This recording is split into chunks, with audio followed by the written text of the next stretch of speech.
আসসালামু আলাইকুম, সবাই কেমন আছেন? আশা করি সবাই ভালো আছেন।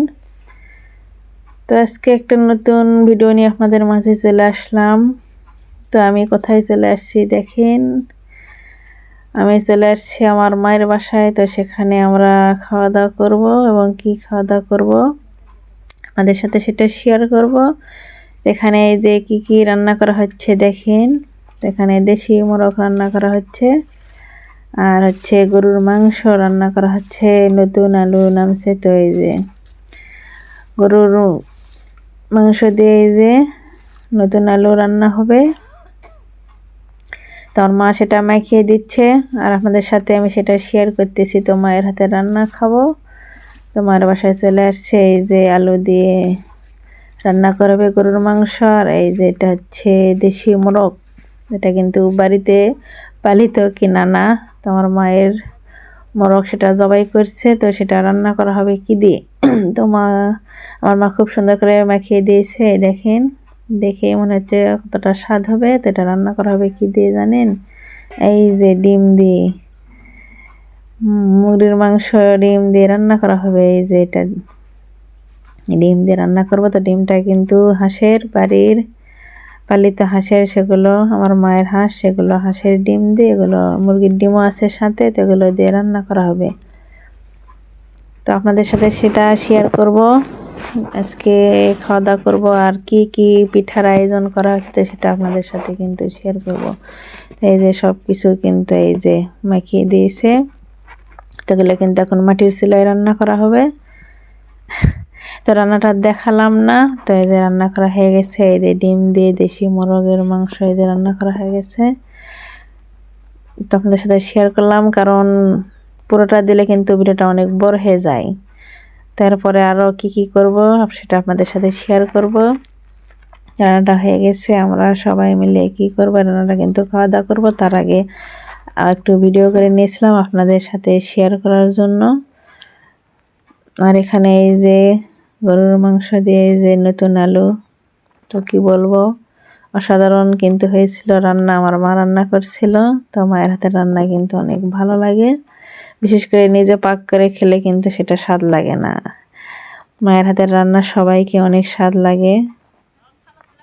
তো অনেক স্বাদ লাগছিল, আমাদের সবাই মিলে অনেক মজা করে আমরা দেখাচ্ছিলাম একসঙ্গে। তো খাওয়া দাওয়া করছিলাম, তো অনেক সবাই বলছে অনেক স্বাদ হয়েছে তরকারিটা। আমরা সবাই মিলে কিন্তু সেটা খেলাম এবং তারপর কি করলাম, তো এটা দুপুরে কিন্তু দুপুরের খাবার কিন্তু আমরা খাচ্ছি। যে দুপুরে খাবার শেষ করে আমরা কি করব, তো শীত চলে আসছে। তো শীতের সিজনে কি এখন কি চলে, এই যে দেখেন, ভিডিও দেখলে বুঝতে পারবেন এগুলো কি করা হচ্ছে।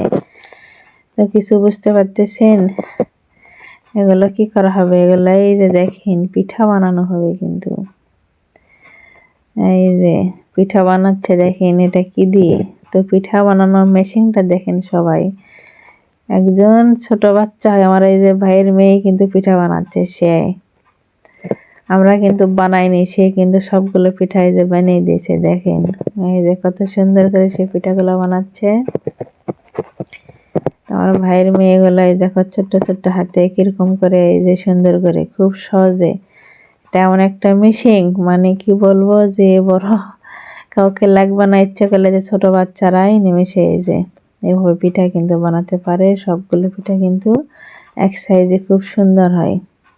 এই দেখেন কত সুন্দর করে সেই পিঠাগুলো বানাচ্ছিল। এই যে এটা ভিডিও করে নিয়েছে, আপনাদের সাথে একটু শেয়ার করতেছি। এই দেখেন, এটা কেউ ভাববে যে একটা বাচ্চা বানিয়েছে পিঠাটা, কিন্তু এটা একটা কিন্তু ছোট্ট মাত্র 8 বছরের একটা মেয়ে। দেখেন কত সুন্দর করে পিঠা বানাচ্ছে, কত তাড়াতাড়ি কিন্তু সেটা কিন্তু হচ্ছে। তো এগুলো কিন্তু সে বানাচ্ছে, ছোট্ট একটা মেয়ে। আর আমরা কি, আমার বোন কিন্তু সেগুলো এই যে আটাগুলো একটু ঠিক করে দিচ্ছে, আমিও দিচ্ছি, সাথে একটু হেল্প করলাম। আর সে দেখেন একা হাতে সব কিছু এই যে বানাচ্ছে, অনেক সুন্দর হচ্ছে কিন্তু পিঠাগুলো। দেখেন সবাই, দেখেন একটু মাশাল্লাহ বলবেন। একটা ছোট্ট মেয়ে সুন্দর করে পিঠাগুলো বানাচ্ছে, তো সবাই মাশাল্লাহ বলবেন। সে খুব তাড়াতাড়ি কিন্তু পিঠাগুলো বানাচ্ছিল দেখেন, আপনাদের সাথে সেটা আমি শেয়ার করতেছি। তো ভালো লাগতেছিল যেন শেয়ার করতেছিলাম। সে খুব অল্প সময়ে কিন্তু পিঠাগুলো বানাচ্ছিল। দেখেন কতটুকু সময়ের ভিতর পিঠাগুলো কিন্তু হয়ে যাচ্ছে। এই যে মানে একটা মেশিন দিয়েই রুটি হচ্ছে, রুটির থেকে আর পিঠা হয়ে যাচ্ছে। দেখেন কত সুন্দর হয়ে গেছে। তো সে কিন্তু শখ করে বানাচ্ছিল, বলেছিলাম একাই বানাবো, কাউকে লাগবে না। তো সে একাই কিন্তু পিঠাগুলো বানাচ্ছে আর আমরা তাকে একটু হেল্প করতেছি। এখানে আমি এবং আমার বন্ধুজন মিলে আমরা কিন্তু তাকে একটু হেল্প করেছি, মানে তাকে একটু এগুলো ঠিক করে দিচ্ছিলাম। আর সে একাই কিন্তু এগুলাই দেখেন কখন থেকে সে একাকে এগুলো করতেছিল। আর এদিকে আমার মা এগুলো কি করতেছে, এগুলো এই যে চুলাই, মাটির চুলাই কিন্তু পিঠাগুলো ভাজতেছিল। এগুলো তেলে ভাজে নিয়ে তারপর কিন্তু এগুলো মানে শিরা করে নিয়ে তারপর দুধ দিয়ে ভিজানো হবে। এগুলো কিন্তু আগে ভেজে নিতে হয়। ভিতরে কিন্তু আমরা এই যে নারকেল দিয়েছি কিন্তু। তো এটা কিন্তু এভাবে খাওয়া যায়, অনেক স্বাদ লাগে। যে ভাজা হয়ে গেছে আমরা কিন্তু এভাবেও খাই, কিন্তু দুধে ভিজালে কি হয় সেটার স্বাদটা কিন্তু একটু বেড়ে যায়। এভাবে খাওয়া যায়। তো আমরা খেয়েছিলাম ভাজার পরে। আর এই যে এইদিকে দেখেন এটাই হচ্ছে এই পিঠার হচ্ছে পুডিং আসল। তো পুডিংটাই যে জালদা হয়ে যাচ্ছে এই দিকে। আর এগুলো পিঠাগুলোই দেখেন কতগুলো পিঠা, এক পাতিল পিঠা। এই দেখেন অনেক পিঠা ভাজা হয়ে গেছে। ছোট্ট মানুষে দেখেন কত পিঠা বানাইছে। সে কিন্তু মানে কি বলবো যে কোনো হ্যাপি হইতেছে না বানাচ্ছে। আর একদিকে আমার মা কিন্তু মানে ভেজে কি বলবো এক হাতে সব কিছু করতেছে, আমরা অল্প অল্প একটু সাহায্য করতেছিলাম। তো কে কে এরকম এভাবে পিঠা বানিয়ে খান সবাই একটু কমেন্টে জানাবেন। এই যে দেখেন আরো কতগুলো বানিয়ে নিয়েছে এই ফাঁকে। আমি এদিকে ভিডিও করতেছি, ওই ফাঁকে কতগুলো পিঠা আবার করে নিয়েছে। মানে খুব সময় লাগে না এটা দিয়ে। সে খুব চালু চালু কিন্তু পিঠাগুলো বানাচ্ছে। কত ছোট্ট একটা মেয়ে। আর আমরা তাকে এই যে বলের মতন করে দিচ্ছি। আর এগুলো কিন্তু এই যে রুটি বেলে নিল, তারপরে এই দিক দিয়ে পিঠা বানিয়ে নেবে।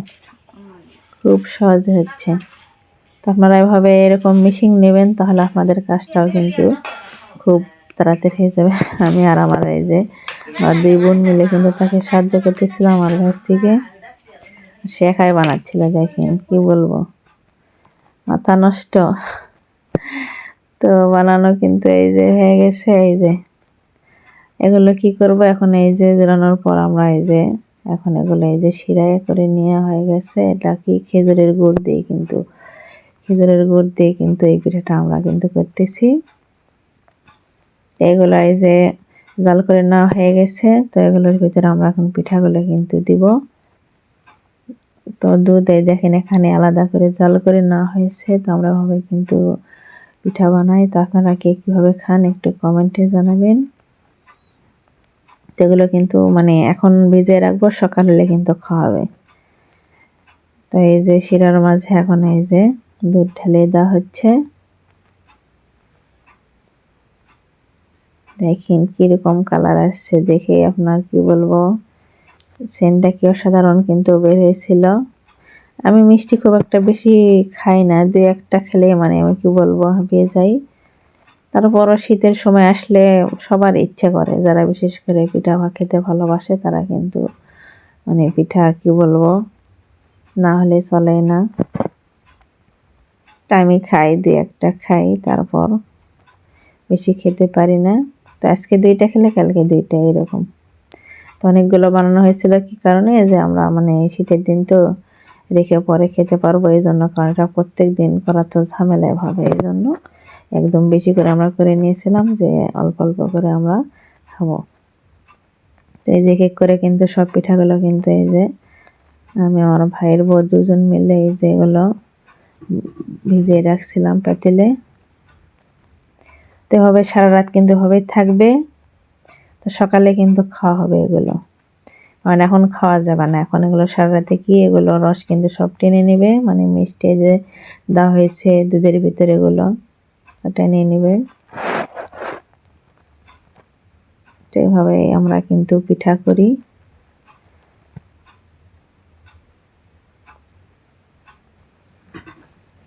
দেখেন দিতে কতগুলো হয়ে গেছে, এক পাতিল ভর্তি হয়ে গেছে কিন্তু অনেকগুলা পিঠা। তো পিঠা তো একা খাওয়া যায় না, সবাইকে দিয়ে খেতে হয়, এই জন্য অনেকগুলো বানানো হয়ে গেছে। এই যে সবগুলো দেওয়া হয়ে গেছে, তো আরো দুধ ছিল, তো সেগুলো কিন্তু এই যে উপরে আবার দেওয়া হয়ে গেল। এখন কালারটা দেখেন মাশাআল্লাহ কত সুন্দর চলে আসছে। দেখে তো সবার লোভ লেগে যাবে। তো যে যে পিঠা খেতে চান তো চলে আসেন। আজকের ভিডিওটা সবার কাছে কেমন লাগলো, মায়ের বাসির ভিডিও দিলাম কি খেলাম পিঠা, তো ইনশাল্লাহ আরও ভিডিও দেব। তো নতুন নতুন ভিডিও পেতে আমার চ্যানেলটি সাবস্ক্রাইব করে পাশে থাকবেন। সবাই ভালো থাকবেন, সুস্থ থাকবেন এই কামনা করি। আসসালামু আলাইকুম, আল্লাহ হাফিজ।